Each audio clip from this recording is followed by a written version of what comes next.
নমস্কার, দেখছেন কলকাতা টিভি, সঙ্গে রয়েছে অনন্যা। শুরু করছে সেরা 10। রাজ্যে ভোট পরবর্তী বিক্ষিপ্ত অশান্তি নিয়ে ফের কড়া বার্তা দিলেন রাজ্যপাল। শুক্রবার তিনি ঘরছাড়া বিজেপি কর্মীদের সঙ্গে দেখা করতে গিয়েছিলেন মাহেশ্বরী ভবনে। এক কথায় ভোট পরবর্তী হিংসা ভয়াবহ, আক্রান্তদের কথা আমি শুনেছি, রাজ্যপাল হিসেবে নিরপেক্ষ থাকতে চাই, রাজ্য সরকারের কাছে রিপোর্ট চেয়েছি, মন্তব্য রাজ্যপাল সিভি আনন্দ বোসের।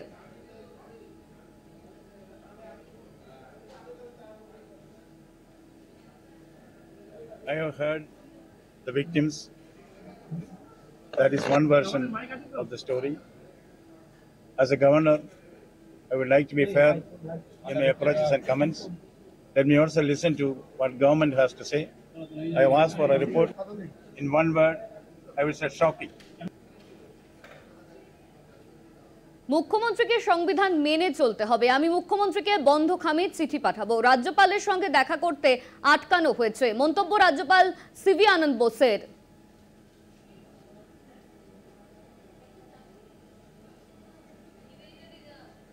The Chief Minister of a state, I am more concerned about the people. What is of more relevance to me is that the innocent people have been prevented from meeting the governor, which is not a joke. And now that you have raised the issue once again, I am today going to write a letter in a sealed cover and send it to the Chief Minister herself, directly addressed to her about certain issues which now I am not revealing to you, but I can only reveal that my next step is writing directly to the Chief Minister of West Bengal to obey the Constitution of India. But here is flagrant violation of the Constitution. Not once but many times, over and over again. To be specific, under Article 167 of the Constitution of India, it is mandatory, underlined mandatory, on the Chief Minister of a state to give reports and information to the governor whenever it is called for. The Constitution also lays down that the governor has got a right and a duty to suggest to the Chief Minister to place before the Council of Ministers any matter which the governor in his wisdom finds worth presenting before the Council of Ministers. This has also been done by me and by my predecessors in office here, which has been flagrantly violated. A constitutional authority like the Chief Minister or a minister cannot deface and defile the Constitution of India with immunity. There will certainly be retribution, there will certainly be nemesis. I am bound to act according to the Constitution of India. রাজ্যে vote পরবর্তী হিংসা অব্যাহত। দুই মেদিনীপুর এবং নদিয়ায় Trinamool BJP সংঘর্ষের খবর। নদিয়ায় বিজয় মিছিলে তৃণমূলের গোষ্ঠীকন্দলের অভিযোগ, তৃণমূল পার্টি অফিসে হামলার অভিযোগ বিজেপির বিরুদ্ধে। ভোট পরবর্তী হিংসার অভিযোগে পশ্চিম মেদিনীপুরের নারায়ণগড় বিধানসভায় বিজেপি নেত্রী অগ্নিমিত্রা পল শুক্রবার দুপুরে নারায়ণগড় থানার কুনারপুরে ভোট পরবর্তী হিংসার অভিযোগে আক্রান্ত দলীয় কর্মীদের বাড়িতে যান তিনি। দেখা করেন কর্মীদের সঙ্গে, দোষীদের বিরুদ্ধে ব্যবস্থা নেওয়ার আশ্বাস দেন অগ্নিমিত্রা। ভোট পরবর্তী হিংসার খবর নদিয়ার চাপড়াতেও। স্থানীয় সূত্রের খবর, দুর্গাপুরে তৃণমূলের বিজয় মিছিলকে কেন্দ্র করে তৃণমূলের দুই গোষ্ঠীর মধ্যে মারামারি শুরু হয়। অভিযোগ, গোষ্ঠী কোন্দলের জেরে ধারালো অস্ত্র দিয়ে 3 তৃণমূল কর্মীকে এলোপাথারি কোপানো হয়। রক্তাক্ত অবস্থায় পুলিশ তাদের উদ্ধার করে চাপড়া গ্রামীণ হাসপাতালে নিয়ে গেলে কর্তব্যরত চিকিৎসকরা দুজনকে শক্তিনগর জেলা হাসপাতালে স্থানান্তর করেন। তৃণমূলের গোষ্ঠীদ্বন্দ্বে জখম পঞ্চায়েত সদস্য সহ দুজন, ধারালো অস্ত্র দিয়ে কোপ মারার অভিযোগ। শক্তিনগর জেলা হাসপাতালে ভর্তি আহতরা। তেহট্টের বিনোদনগরের ঘটনা, গত পঞ্চায়েত নির্বাচনে টিকিট না পেয়ে নির্দল প্রার্থী হিসেবে নির্বাচনে প্রতিদ্বন্দ্বিতা করেন লতিফ শেখ। ভোটে জয়ী হওয়ার পর তৃণমূলে যোগ দেন তিনি। শুক্রবার সকালে বিরোধী দলের লোকজন তাকে ধারালো অস্ত্র দিয়ে কোপায় বলে অভিযোগ। ভোট পরবর্তী হিংসা ও সন্ত্রাস চালানোর অভিযোগ উঠেছিল রাজ্যের বিরোধী দল বিজেপির বিরুদ্ধে। বন্ধ হয়েছিল দোকানপাট। স্থানীয় তৃণমূলের পঞ্চায়েত সদস্যকেও মারধরের অভিযোগ ছিল বিজেপি আশ্রিত দুষ্কৃতীদের বিরুদ্ধে। পুলিশের উপস্থিতিতে বন্ধ হয়ে যাওয়ায় দোকান ও দলীয় অফিস খুলে দেওয়া হয় শুক্রবার। তৃণমূল কার্যালয়ে থাকা মমতা বন্দ্যোপাধ্যায়ের ফ্লেক্স ও দলীয় পতাকা পুড়িয়ে দেওয়ার অভিযোগ পশ্চিম মেদিনীপুরের সবংয়ে। ঘটনায় তৃণমূলের কাঠগড়ায় বিজেপি। বৃহস্পতিবার রাতে ঘটনাটি ঘটেছে পশ্চিম মেদিনীপুর জেলার সবংয়ের বিষ্ণুপুরের লোকপিঠে। তৃণমূলের অভিযোগ, রাতে দলীয় কার্যালয় থেকে কর্মীরা ফিরে যায়। সকালেই পার্টি অফিসে সাঁটানো তৃণমূলের পতাকা, ফ্লেক্স, মমতা বন্দ্যোপাধ্যায় পোস্টার নষ্ট হয়েছে বলে দেখেন তারা। যদিও পোস্টার, ফ্লেক্স নষ্টের দায় স্বীকার করেনি বিজেপি। কলকাতা টিভি।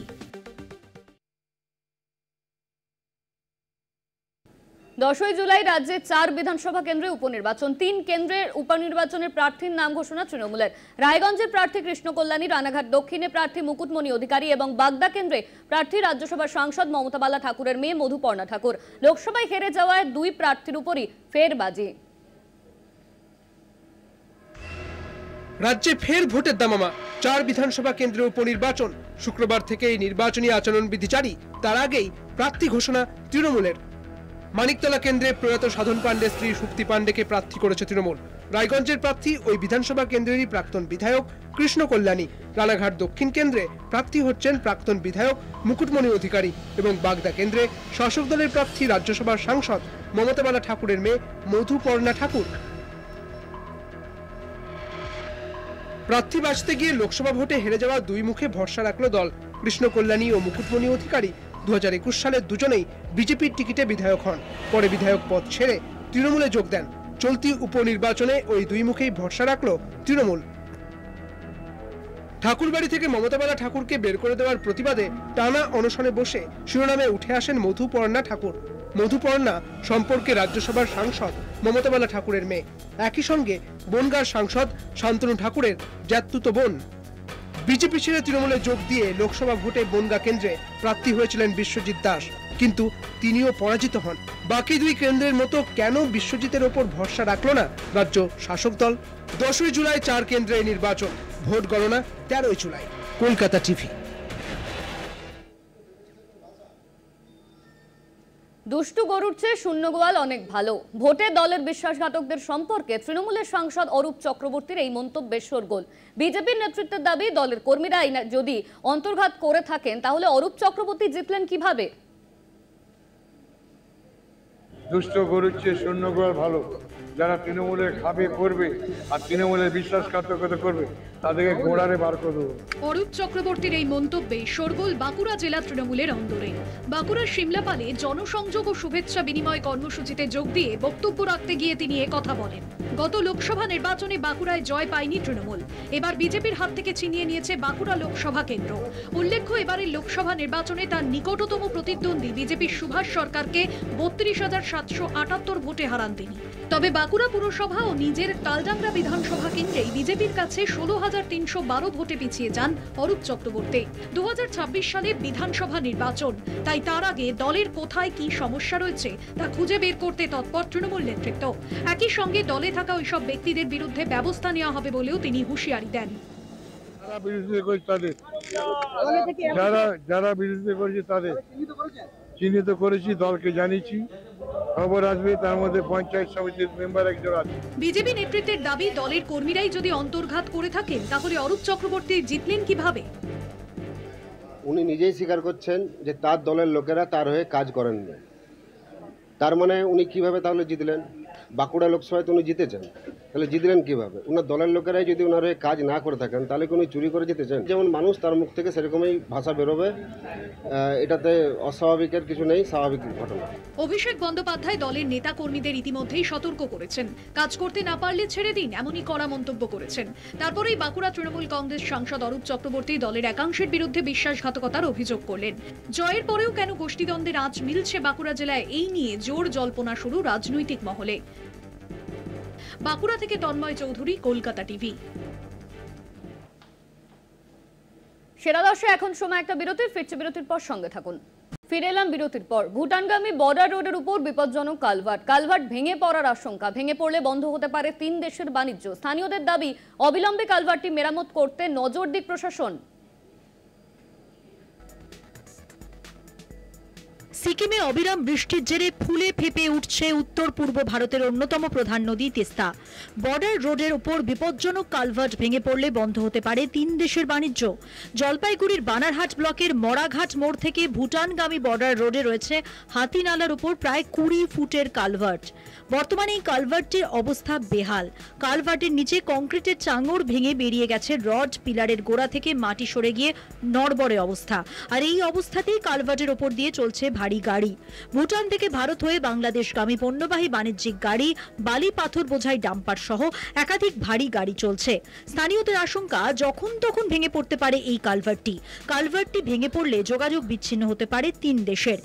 ইতিমধ্যে বর্ষা প্রায় চলে এসেছে, আর তাই হাতিনালা ফুলে ফেপে উঠলে কালভার্টের নড়বড়ে পিলারটিকে উড়িয়ে নিয়ে যেতে পারে, ফলে বড়সড় দুর্ঘটনাও ঘটতে পারে, এমনই আশঙ্কা করছেন স্থানীয়রা। স্থানীয়দের দাবি অবিলম্বে কালভার্টটি মেরামত করতে নজর দিক প্রশাসন। যদিও এ বিষয়ে বর্ডার রোড অর্গানাইজেশনের পক্ষ থেকে কোনো রকম প্রতিক্রিয়া পাওয়া যায়নি, তবে জলপাইগুড়ি জেলা শাসক শ্যামা পারভিন হোয়াটসঅ্যাপ বার্তায় জানান পুরো ঘটনার খোঁজ নিয়ে দেখা হবে। জলপাইগুড়ি থেকে শুভজিৎ দেবনাথের রিপোর্ট, কলকাতা টিভি। উত্তরবঙ্গে বৃষ্টি ও দুর্যোগ, ফুসছে তিস্তা, আশঙ্কায় নদী পারের বাসিন্দারা। মালবাজারের টোটোগাঁও এলাকাতে ঢুকেছে তিস্তার জল। ডুয়ার্সের একাধিক নদীর জলস্তর বৃদ্ধিতে আতঙ্ক। যান চলাচলে বিধিনিষেধ প্রশাসনের। বন্যা পরিস্থিতির আশঙ্কায় ভারী বৃষ্টির লাল সতর্কতা জারি উত্তরবঙ্গের 3 জেলায় এই লাল সতর্কতা জারি। বাড়ছে তিস্তার জল, যানবাহন চলাচলে বিধিনিষেধ প্রশাসনের। 2023-এর অক্টোবরে তিস্তার তাণ্ডবের স্মৃতি আজও দগদগে। তিস্তার গ্রাসে সড়ক থেকে বসত ভিটে, আতঙ্কে বহু মানুষ ঘর ছাড়া, বন্ধ বহু সড়ক। বিপদ এড়াতে ছোট যানবাহন বাদ দিয়ে বড় গাড়ি চলাচলে নিষেধাজ্ঞা জারি করেছে কালিম্পং প্রশাসন। তবে তা সাময়িক, জানিয়েছেন কালিম্পংয়ের জেলাশাসক শ্রী বালসুব্রহ্মণ্যা। তিনি জানান, সিকিমে কোনো বাঁধ না থাকায় বৃষ্টির জল সরাসরি তিস্তা হয়ে এ রাজ্যে প্রবেশ করছে, ফলে তিস্তার জলস্ফীতি। কিছু যানবাহনকে ঘুরপথে লাভা গরুবাথান হয়ে শিলিগুড়ি যাওয়া আসার কথা বলা হয়েছে। ডুয়ার্সে মুষলধারে বৃষ্টি, কালচিনি, মাদারিহাট, হাসিমারা, দলসিংপাড়া, বীরপাড়া, বক্সা, জয়ন্তী সহ বিভিন্ন এলাকায় বজ্রবিদ্যুৎ সহ মুষলধারে বৃষ্টি হয়েছে। গত 24 ঘন্টায় আলিপুরদুয়ারে 140.20 মিলিমিটার, হাসিমারায় 151 মিলিমিটার বৃষ্টি। কালজানি তোরসা নদীতে জল বাড়ছে। বৃষ্টির জেরে জলমগ্ন কালচিনি ব্লকের হ্যামিল্টনগঞ্জ নেতাজি পল্লীর বাসিন্দারা। প্রতি বছরই বর্ষা আসতেই দুর্ভোগের শিকার হন তারা। অভিযোগ, এলাকার নিকাশি ব্যবস্থা বেহাল হওয়ায় অল্প বৃষ্টিতেই নেতাজি পল্লীর একাধিক এলাকা জলমগ্ন হয়। এলাকার পঞ্চায়েত সদস্য উজ্জ্বল শর্মা বলেন, সমস্যা সমাধানে ঊর্ধ্বতন কর্তৃপক্ষের দ্বারস্থ তিনি। পাহাড় থেকে সমতলে অনবরত বৃষ্টি চলছেই, টানা বৃষ্টিতে পাহাড়ি নদীতে জলস্ফীতি। জেলা প্রশাসনের পক্ষ থেকে নদী তীরবর্তী এলাকার বাসিন্দাদের সতর্ক করা হয়। গাজলডোবা তিস্তা ব্যারাজ থেকে 1550 কিউসেক জল ছাড়া হয়েছে। পরিস্থিতির উপর নজর রেখেছে প্রশাসন। সিকিম ও জলপাইগুড়িতেও টানা বৃষ্টিতে বিপর্যস্ত জনজীবন, ফুঁসছে তিস্তা, আশঙ্কায় নদী পাড়ের বাসিন্দারা। ক্রান্তি ব্লকের পূর্ব দলাইগাঁও এবং সাহেবপাড়ায় প্রায় 50টি বাড়ি জলমগ্ন। মালবাজারের টোটগাঁও এলাকাতেও ঢুকছে তিস্তার জল। তিস্তা ছাড়াও ডুয়ার্সের একাধিক নদী যেমন চিল, ঘিস, লিস, মাল, ডায়না, কুর্তি, নেওড়া, সুখানির জলস্তর বেড়েছে। জলপাইগুড়ি জেলা জুড়ে গত কয়েকদিনের বৃষ্টিতে খাল, বিল ও নিচু জায়গায় জল জমতে শুরু করেছে। এই সময় খাল, বিল, জলাশয়গুলোতে ছোট মাছ যেমন পাওয়া যায়, তেমনি নদী ও পুকুরের মাছও জলাশয়গুলিতে পাওয়া যায়। আর গ্রামের মানুষ বাঁশের তৈরি টেমাই দিয়ে মাছ ধরেন, তাই বর্ষার শুরুতেই টেমাই বিক্রির চাহিদা তুঙ্গে। পাহাড়ে টানা বৃষ্টির জেরে প্লাবিত তোরসা। কোচবিহার জেলার সুটকাবাড়ি, নিশিগঞ্জ, পশারিহাট, দেউরহাট, চিলকিরহাট সহ বিস্তীর্ণ এলাকার বেশ কয়েক হাজার মানুষ জলবন্দী। কোচবিহার শহরের সঙ্গে যোগাযোগ রক্ষার একমাত্র মাধ্যম হাসিরহাট বাঁশের সাঁকো তোরসার জলস্তর বেড়ে যাওয়ায় ভেঙে গিয়েছে। কোচবিহারে আসতে প্রায় 20 থেকে 25 কিলোমিটার ঘুরে আসতে হচ্ছে। কোচবিহার শহরের তোরসা নদীর তীরে হাসিরঘাট এলাকায় সেতু নির্মাণের দাবি বহুদিনের, কিন্তু অভিযোগ উদাসীন প্রশাসন। বর্ষায় এমনকি সারা বছর জীবন হাতে নিয়ে ছোট ডিঙি নৌকায় করে তোরসা পারাপার করতে হয় তাদের। কলকাতা টিভি। উত্তরবঙ্গে বর্ষা নির্ধারিত সময়ের আগেই প্রবেশ করেছে। লাগাতার বৃষ্টির জেরে একাধিক এলাকায় হিমালয় পাহাড় থেকে ধস নেমেছে। ফুঁসে ওঠা তিস্তা নদীর জলে ভেসে গিয়েছে রাস্তা। অন্যদিকে নদীবাঁধ না থাকায় আতঙ্কিত ডুয়ার্সের মেজপাড়া চা বাগানের বাসিন্দারা। বর্ষাকাল আসতেই ঘুমুরেছে উত্তরবঙ্গের বাসিন্দাদের। নদীতে বাঁধ না থাকায় আতঙ্কিত রয়েছেন মেজপাড়া চা বাগানের বাসিন্দারা। শীঘ্রই ডুয়ার্সের কালচিনি ব্লকের চুয়াপাড়া চা বাগান সংলগ্ন পানা নদীতে বাঁধ তৈরি করা দরকার।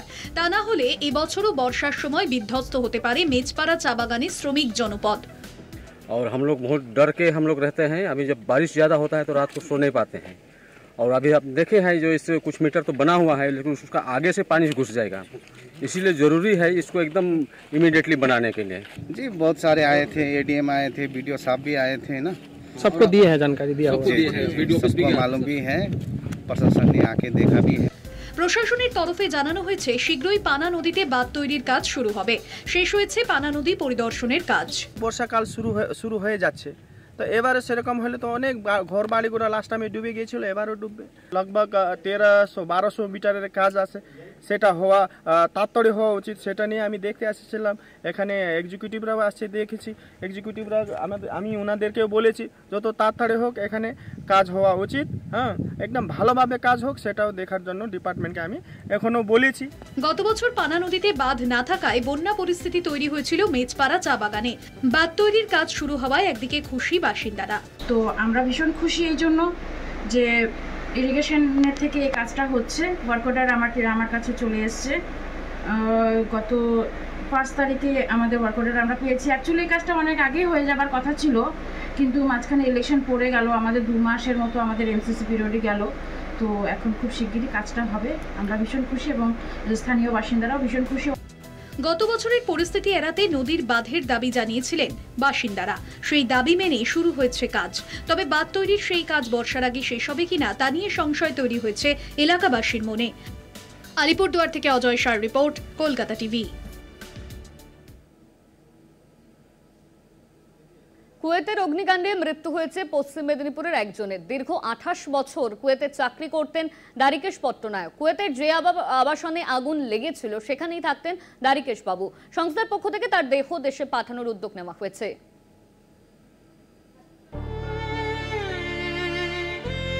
কুয়েতের অগ্নিকাণ্ডে মৃত বাংলার দ্বারিকেশ পট্টনায়ক। দাঁতন 2 নম্বর ব্লকের তুর্কা পঞ্চায়েতের খণ্ডরুয়ে থাকেন দ্বারিকেশ বাবুর পরিবার। বাড়িতে তার স্ত্রী এবং মেয়ে রয়েছে। সংবাদ মাধ্যমে কুয়েতের আবাসনে ভয়াবহ আগুনের খবর দেখে তার বন্ধুদের সঙ্গে যোগাযোগ করেন দ্বারিকেশ বাবুর স্ত্রী। তার বন্ধুরাই সংস্থার সঙ্গে যোগাযোগ করেন।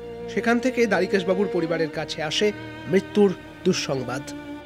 ডিএনএ টেস্টের মাধ্যমে দ্বারিকেশ পট্টনায়কের মৃত্যু সম্পর্কে সুনিশ্চিত হয়ে তাঁর অফিসের তরফে যোগাযোগ করা হয় পরিবারের সঙ্গে। মৃত্যু সংবাদ পেয়ে দ্বারিকেশ বাবুর পরিবারের সঙ্গে দেখা করতে তাদের বাড়ি যান স্থানীয় পুলিশ ও প্রশাসন। রাজ্যের কাজের সুযোগ না থাকায় কুয়েত যেতে হয়েছিল দ্বারিকেশ পট্টনায়ককে। অভিযোগ বিজেপি নেত্রী অগ্নিমিত্রা পলের। জামাই ষষ্ঠীর দিন দ্বারিকেশ পট্টনায়কের মৃত্যুর খবর পৌঁছয় তার শ্বশুর বাড়িতে। দ্বারিকেশ বাবুর মেয়ে সামনের বছর উচ্চ মাধ্যমিক দেবে। তরতাজা মানুষের হঠাৎ মৃত্যুর খবরে ভেঙে পড়েছেন পরিবারের সকলে। কলকাতা টিভি। ফের কলকাতায় অগ্নিকাণ্ড। কসবায় অ্যাক্রোপলিস মলের ফুড কোর্টে আগুন। দমকলের প্রায় 20টি ইঞ্জিনের ঘণ্টাখানেকের চেষ্টায় আগুন নিয়ন্ত্রণে আসে। আনা হয় হাইড্রোলিক ল্যাডার। ঘটনাস্থলে যান দমকল মন্ত্রী। মলে বইয়ের দোকান থেকে ছড়ায় এই আগুন।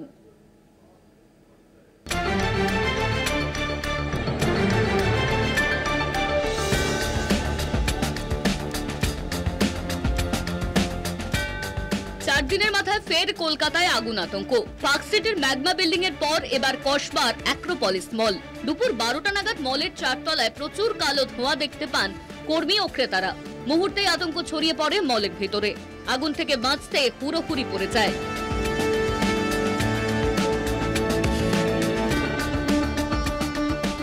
প্রথমে মনে হয়েছিল 3 তলার ফুড কোর্ট থেকে আগুন লাগে। পরে জানা যায় ওই ফ্লোরেরই এক বইয়ের দোকানে ওয়েল্ডিং এর কাজ চলছিল, সেখান থেকেই আগুন ছড়ায়।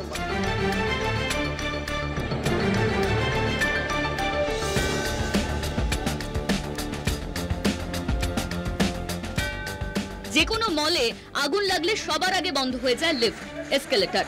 বিকল্পে এক্সিট লেখা পথে দ্রুত বেরোনো যায় মল থেকে।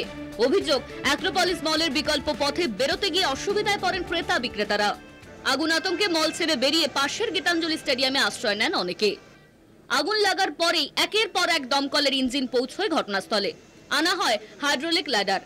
কাজ ভেঙে বার করা হয় মলের ভিতরে জমে থাকা কালো ধোঁয়া।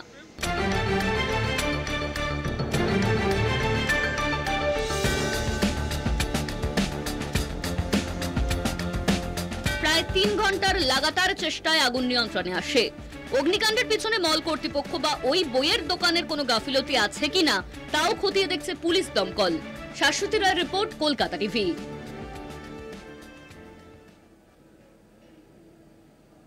প্রতিরক্ষা সংক্রান্ত দ্বিপাক্ষিক চুক্তি স্বাক্ষর করল মার্কিন যুক্তরাষ্ট্র ও ইউক্রেন। 10 বছরের জন্য ইউক্রেনের সার্বভৌমত্ব রক্ষায় প্রতিরক্ষা সহযোগিতার পাশাপাশি গোয়েন্দা তথ্য,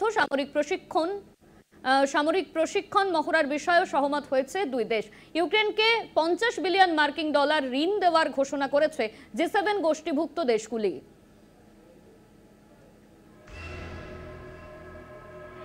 ন্যাটোর সদস্য হওয়ার পথে আরও এক ধাপ এগোনোর সঙ্গে মার্কিন যুক্তরাষ্ট্রের সঙ্গেও 10 বছরের দ্বিপাক্ষিক প্রতিরক্ষা চুক্তি সম্পাদন করল ইউক্রেন। বৃহস্পতিবার মার্কিন প্রেসিডেন্ট জো বাইডেন এবং ইউক্রেনের প্রেসিডেন্ট জেলেনস্কি G7 শীর্ষ সম্মেলনের পার্শ্ব বৈঠকে ইটালির ফাসানোতে চুক্তিতে স্বাক্ষর করেন।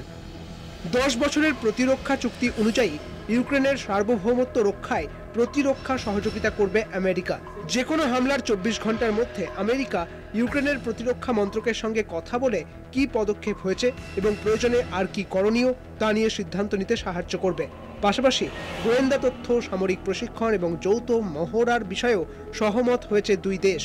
দীর্ঘমেয়াদী ক্ষেত্রে ইউক্রেনের প্রতিরক্ষা বিভাগকে আরও শক্তিশালী করতে এই পদক্ষেপ বলে যৌথ সাংবাদিক সম্মেলনে জানিয়েছেন বাইডেন। পাশাপাশি G7 মঞ্চ থেকে রুশ প্রেসিডেন্ট পুতিনকে তাঁর বার্তা, G7 গোষ্ঠী ঐক্যবদ্ধ থাকবে। একই সঙ্গে ইউক্রেনকে 50 বিলিয়ন মার্কিন ডলার বা ভারতীয় মুদ্রায় প্রায় 4 লক্ষ কোটি টাকারও বেশি ঋণ দেওয়ার ঘোষণা করেছে G7। রাশিয়ার ওপর নিষেধাজ্ঞা চাপানোর ফলে তাদের সম্পত্তি থেকে যে অর্থ আদায় হয়েছে সেখান থেকেই এই ঋণ দেওয়া হবে বলে জানিয়েছে G7 গোষ্ঠীভুক্ত দেশগুলি। চুক্তিকে ঐতিহাসিক বলে অভিহিত করেছেন ইউক্রেনের প্রেসিডেন্ট জেলেনস্কি। ন্যাটো গোষ্ঠীভুক্ত হওয়ার ক্ষেত্রে এই চুক্তি সেতুর কাজ করবে বলে জানিয়েছেন তিনি। নিরাপত্তা সংক্রান্ত চুক্তি মানবতা রক্ষায় গুরুত্বপূর্ণ হয়ে উঠবে বলেও জানিয়েছেন তিনি। তবে নভেম্বরে মার্কিন প্রেসিডেন্ট নির্বাচনে রিপাবলিকান প্রার্থী জয়ী হলে ইউক্রেন নিয়ে মার্কিন অবস্থান পরিবর্তন হয় কিনা সেদিকেই তাকিয়ে কূটনৈতিক মহল। কলকাতা টিভি।